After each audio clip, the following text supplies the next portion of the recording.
Mesdames et messieurs, aujourd'hui je voudrais vous parler de la monarchie belge. Cette monarchie compte à l'heure actuelle 7 rois et bientôt une première reine. Mais avant de parler des rois, parlons d'abord de l'indépendance de la Belgique. Pourquoi nous avons une monarchie? Tout cela remonte donc à 1830. Imaginez-vous une chaude soirée d'été, une représentation de la Muette de Portici au théâtre de la Monnaie et un hymne patriotique qui enflamme le cœur des Bruxellois. C'est le début de la révolte de Bruxelles, une révolte qui va mener à une indépendance qui n'était absolument pas préparée.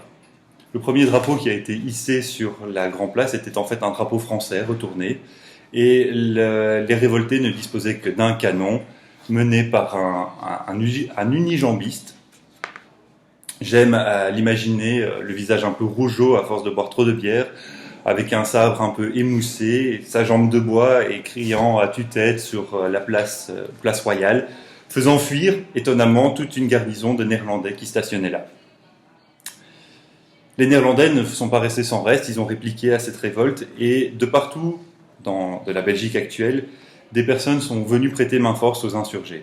Notamment le célèbre Charles Rogier qui à l'époque était jeune étudiant en droit, qui a vendu ses derniers livres pour pouvoir engager une milice et monter à Bruxelles pour soutenir les insurgés, comme je l'ai dit, et évidemment les célèbres Emmanuel van der Linden d'Hooghvorst et André Joly, qui sont restés à la postérité dans un coin sombre d'une bibliothèque. Ces trois personnages vont mettre en place le premier gouvernement provisoire et vont déclarer l'indépendance de la Belgique le 27 septembre 1830. Pendant très longtemps, cette date, le 27 septembre, était la date de la fête nationale avant d'être déplacée au 21 juillet. À ce moment, les grandes puissances se retrouvent à Londres pour essayer d'un peu négocier cette indépendance soudaine de ce petit pays et se pose la question du régime politique. Va-t-on opter pour une république ou va-t-on opter pour une monarchie ? Sachant que l'Empire prusse, le Royaume-Uni sont des monarchies, qu'en France également une monarchie, bien qu'un peu précaire, règne toujours, le gouvernement provisoire décide d'opter pour une monarchie, mais qui va-t-on choisir comme roi ? Le premier candidat qui est d'abord retenu est Louis d'Orléans, duc de Nemours, qui n'est autre que le fils du roi français Louis-Philippe. Ce dernier va s'opposer à la nomination de son fils parce qu'il ne veut pas provoquer un autre conflit qui va ensanglanter l'Europe. Et d'après les informations que j'ai trouvées, le Royaume-Uni faisait pression également pour éviter qu'un Français ne règne sur la Belgique. Un congrès national belge est alors mis en place pour élire un régent dans la personne du baron Erasme Louis Surlet de Choquier, un autre grand célèbre inconnu de l'histoire. Il va mettre en place le premier gouvernement qui va continuer à chercher un roi pour la Belgique, plus exactement un roi des Belges, parce que le roi en Belgique n'est pas roi d'un territoire comme au Royaume-Uni, avec la reine d'Angleterre, mais est roi d'un peuple. C'est à ce moment qu'entre en scène Léopold de Saxe-Cobourg-Gotha, un Prussien, qui est né le 16 décembre 1790, ou plus exactement 1790, nous sommes en Belgique, s'il vous plaît. C'est un prince de la noblesse de Prusse. Il a travaillé, ou plutôt il a servi dans l'armée impériale russe et a combattu Napoléon Ier. Et après 1815, il s'installe au Royaume-Uni, où il épouse la princesse Charlotte de Galles, fille du roi ou régent, je n'ai pas très bien compris les ressources que j'ai trouvées, fille de Georges III qui règne sur le Royaume-Uni. Vous l'aurez compris ici, que donc Léopold plutôt était sur le point de devenir consort du Royaume-Uni, sauf que malheureusement Charlotte décède le 6 novembre 1817, le lendemain de son accouchement d'un fils mort-né. C'est certes tragique. Sans entrer dans les détails, la décès de Charlotte va provoquer une crise de succession au Royaume-Uni. Léopold va pousser sa sœur dans les bras du duc de Kent, et de cette union va naître Victoria, qui par la suite épousera un neveu de Léopold, Albert. Albert et Victoria, j'espère que vous avez compris qui sont ces personnages. Donc le 4 juin 1931, le Congrès belge vote une majorité l'élection de Léopold au trône de Belgique. Et Léopold accepte, mais met certaines conditions, notamment pour l'établissement des frontières et le partage de la dette entre la jeune Belgique et les Pays-Bas. Ce qui va aboutir au traité des 18 articles qui résoudra tous ces problèmes, mais qui ne sera pas ratifié par les Pays-Bas. Léopold arrive à La Panne, événement qui est célébré assez régulièrement, et prête serment le 21 juillet 1831 sur la place royale, sur les marches de l'église Saint-Jacques sur Koudenberg. Les Néerlandais, comme tout le monde, veulent défendre leur territoire et envahissent la jeune Belgique. C'est la campagne des 10 jours.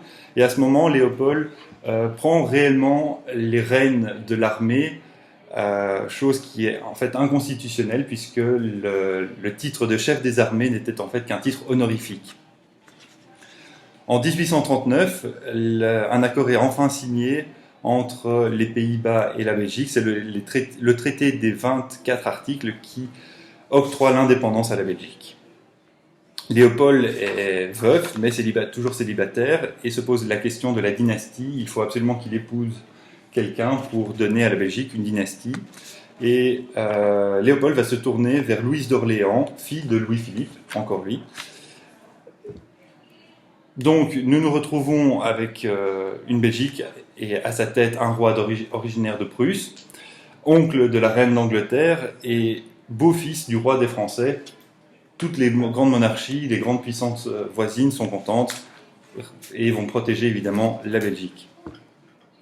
Pour en terminer avec ce roi, mentionnons également qu'il a fait des tentatives pour coloniser certains territoires, puisque la Belgique n'a pas pu obtenir une partie des colonies des Pays-Bas.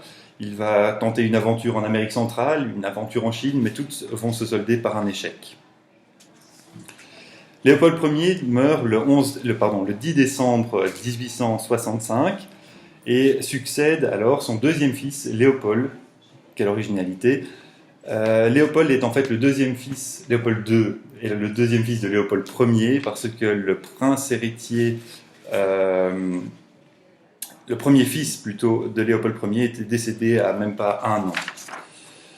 Léopold II est un roi très célèbre, il a le plus grand règne de Belgique, 44 ans. Il est surnommé également le roi bâtisseur. On lui doit la construction du cinquantenaire, la construction de l'avenue de Tervuren, le musée royal de l'Afrique coloniale, des transformations également au palais royal, tout ça à Bruxelles, mais également d'autres œuvres à Ostende comme l'hippodrome et les galeries royales. C'est également un roi colonisateur. Il mandate Stanley pour explorer le fleuve Congo en Afrique. Et lors de la conférence de Berlin, entre 1884 et 1885, il est nommé chef d'État de l'État indépendant du Congo. Il est nommé chef d'État parce qu'en fait, la Belgique, le gouvernement belge, ne voulait pas investir dans l'aventure colonisatrice. À son sujet, également, une triste polémique. 6 millions de Congolais sont victimes de la surexploitation lors de l'extraction du caoutchouc. Et Léopold II subit énormément de pression puisqu'il est vu comme le principal responsable de cette sorte d'esclavagisme et doit donc céder l'État indépendant du Congo à la Belgique et qui deviendra par la suite donc le Congo belge. Léopold II meurt malheureusement sans héritier mâle, la loi salique étant d'application. Il avait pourtant un fils qui s'appelle également Léopold. Quelle originalité encore, qui est décédé à l'âge de 9 ans. Léopold II avait également 3 filles, à qui il n'a pas voulu céder une grande partie de son héritage parce qu'il avait peur qu'il soit spolié par les maris de ses filles, et donc en fait don de nombreuses propriétés à l'État belge. C'est la célèbre dotation royale. Comme je le disais, Léopold II décède le 17 décembre 1909. Pour lui succéder, normalement, son frère, comme il a été le cas après le décès de Baudouin. Son frère Philippe, qui malheureusement était décédé 4 ans auparavant. On se tourne alors vers les neveux de Léopold II. D'abord Baudouin, qui est également décédé en 1891. Et enfin, le frère cadet de Baudouin, Albert, qui deviendra Albert Ier. Philippe, Baudouin, Albert, un trio très connu de la famille royale belge, vous allez voir. Albert accède au trône le 23 décembre 1909. Il fait serment en français et pour la première fois en néerlandais. À l'époque, le pays est déjà secoué par les problèmes linguistiques. Son règne sera marqué par la Première Guerre mondiale, bien qu'Albert ait négocié avec son cousin par alliance, l'empereur Guillaume II d'Allemagne, malheureusement en vain comme on le sait. Le 4 août 1914, quand les Allemands envahissent la Belgique qui est neutre, en accord avec les accords de Londres, le roi décide pourtant de rester et de résister à l'envahisseur allemand. Il reste notamment près de ses soldats plutôt que de suivre le gouvernement qui fuit au Havre. C'est de là que lui vient son surnom de roi chevalier ou roi soldat. Et pendant 4 ans, la Belgique va se limiter à la rive occidentale de l'Isère et va résister encore et toujours à l'envahisseur allemand. Albert Ier est également un grand démocrate. Après la Première Guerre mondiale, il faut reconstruire le pays, il faut retravailler la Constitution et il va octroyer, ou plutôt il va signer la loi pour le suffrage universel pur et simple. Apparemment, la façon dont ça a été décidé est un peu constitutionnelle et ça l'a fortement déplu aux conservateurs et aux catholiques. Il a également plaidé pour un enseignement supérieur en néerlandais. Comme je vous le disais, la crise linguistique du pays fait déjà rage. Et le pays était jusqu'alors francophone, officiellement francophone. Il soutient également la loi pour les 8 heures de travail par jour et pour les 48 heures par semaine, qui est signée en 1921. Bon, ce n'est pas l'âge d'or non plus de la Belgique. Il faut également souligner des événements un peu plus noirs, comme l'occupation conjointe avec les Français de la Ruhr en Allemagne, la crise de 1929, qui va provoquer énormément de troubles dans les différents gouvernements qui vont se succéder au début des années 30, et également à l'époque des problèmes avec des collaborateurs dans la Belgique occupée. Il verra également la montée du nazisme en Allemagne et le roi va être un fervent partisan du désarmement et éviter l'escalade. Il n'aura, heureusement pour lui, malheureusement pour d'autres, pas l'occasion, entre guillemets, d'assister à la tragédie de la Deuxième Guerre mondiale, puisqu'il décédera dans un accident d'alpinisme en 1934. Pour lui succéder son fils, Léopold III, qui, contrairement à Albert Ier, ne va pas résister aux Allemands qui vont à nouveau envahir la Belgique. Il va capituler, bien que ce soit qu'une capitulation militaire. Il veut éviter de trop lourdes pertes, ce qui, me semble, est tout à son honneur. Malheureusement déporté lors de la Deuxième Guerre mondiale, le roi sera entaché par des soupçons de collaboration lors de la libération.